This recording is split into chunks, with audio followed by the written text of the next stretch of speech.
অসমৰ অসমীয়া জাতীয় জীৱনত বিশেষভাৱে অসম সাহিত্য সভা এটা অসমৰ সন্মানীয় অনুষ্ঠান, সকলোৱে সন্মান কৰে। কিন্তু এই অসম সাহিত্য সভাৰ সভাপতি মহোদয়ৰ যি মন্তব্য, সেই মন্তব্যই অসমীয়া জাতিকে নহয়, অসম সাহিত্য সভাৰ পৰা অসমীয়া জাতিটোক, অসমক এটা ঘৃণাৰ চকুৰে চোৱাৰ এটা দিশলৈ তেখেতে ঠেলি নিছে। তেখেতক মই যোৱাকালিয়ে সামাজিক মাধ্যমৰ জৰিয়তে তেখেতক আমি বড়ো আৰু মিচিং আৰু অসমীয়া সমাজক যি তেখেতে দিয়া মন্তব্যৰ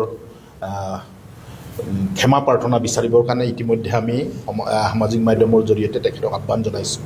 আমি ক'ব বিচাৰিছোঁ যে অসমীয়া জাতীয় সত্তাৰ সংজ্ঞা তেখেতে দিয়ক, আমাৰ আপত্তি নাই।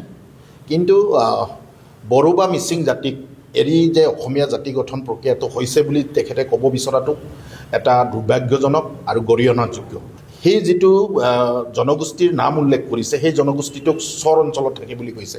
আৰু আমি সকলোৱে গম পাওঁ সেই চৰ অঞ্চলত থকা মানুহবোৰ কোন, আৰু সেই মানুহবোৰক কম্পেয়াৰ কৰি উজনি অসমৰ গোটেই উজনি অসমৰ কথা তেখেতে টানি আনিছে। উজনি অসমৰ ল'ৰা ছোৱালীয়ে মাতৃভাষা অসমীয়াক নম্বৰ নাপায় বুলি তেখেতে কথাবোৰ আনিব বিচাৰিছে। সেই কথা বতৰাবোৰে একজেক্টলি উজনি অসম বুলি নহয়, অসমীয়া জাতীয় সত্তাৰ যি বুকুত এটা ডাঙৰকৈ আঘাত আনিছে বুলি আমি ক'ব বিচাৰিম। অতি শীঘ্ৰে তেখেতৰ যিবোৰ মন্তব্য আছে, সেই মন্তব্যবোৰক তেখেতে শুধৰণি কৰক। কাৰণ চৰ অঞ্চলত যিবোৰ জনগোষ্ঠী থাকে, এই জনগোষ্ঠীটোক আমি মিয়া বুলি কওঁ, অবৈধ বাংলাদেশী মিয়া বুলি কওঁ। যদিও অবৈধ বাংলাৰ অনুপ্ৰৱেশকাৰীৰ বিৰুদ্ধে এই 6 বছৰ অসম আন্দোলন হৈছিল, 855জন শ্বহীদ হৈছে। আৰু এই অসম আন্দোলনৰ এই অনুপ্ৰৱেশকাৰীৰ বিৰুদ্ধে হোৱা আন্দোলনকো তেখেতে আজি নস্যাৎ কৰিব বিচাৰিছে নেকি? যদি তেখেতে বিচাৰিছে তেখেতৰ মন্তব্য কওক।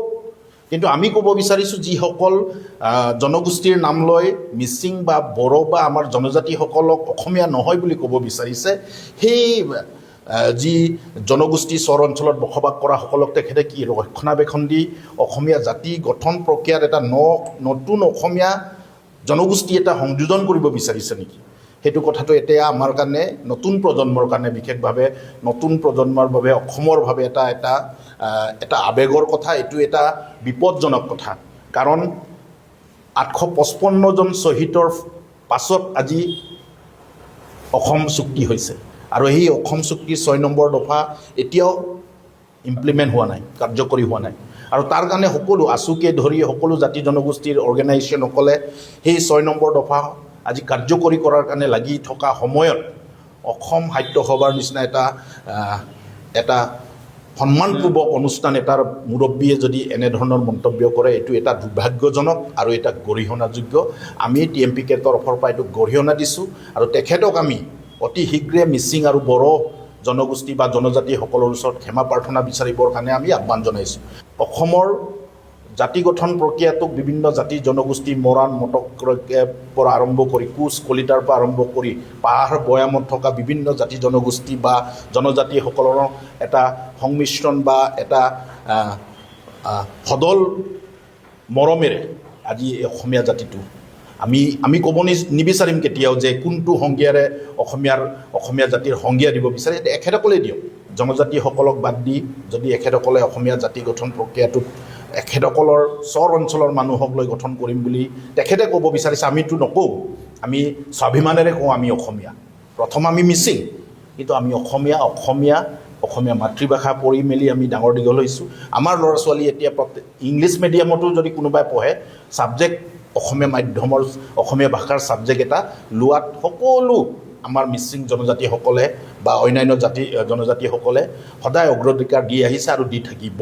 তাৰ কাৰণে তেখেতক আমি আহ্বান জনাম, অতি শীঘ্ৰে তেখেতৰ যিবোৰ মন্তব্য দিছিল সেই মন্তব্যবোৰ যাতে আঁতৰাই দিয়ে নে ক্ষমা খোজে, এইটো তেখেতৰ কথা। কিন্তু এইটো এটা বেয়া কথা হৈছে, বিৰূপ প্ৰভাৱ আমাৰ অঞ্চলত পৰিছে। তাৰ কাৰণে দায়ী কোন বুলি ক'লে অসম সাহিত্য সভাৰ সেইজন মুৰব্বী। দিয়ক চাওক, আমি সময়সীমা নিদিওঁ।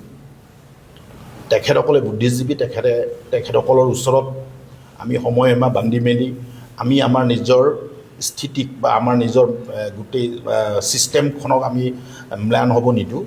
যাৰ কাৰণে আমি আহ্বান জনাইছোঁ, অনুৰোধ জনাইছোঁ, আহ্বান জনাইছোঁ এনেধৰণৰ মন্তব্যই অনাগত দিনত অসমৰ জাতি গঠন প্ৰক্ৰিয়াৰ সকলো জাতি জনগোষ্ঠীৰ যি সংমিশ্ৰণ মৰম চেনেৰে যি গঠিত অসমৰ যিটো এটা মৰমৰ এনাজৰীখন যাতে বিংগিত নহয়, সেই কথা বতৰাবোৰক চাই মেলি তেখেতে অতি শীঘ্ৰে এই কথা বতৰাবোৰক উঠাই নিয়াৰ কাৰণে আমি আহ্বান জনাইছোঁ।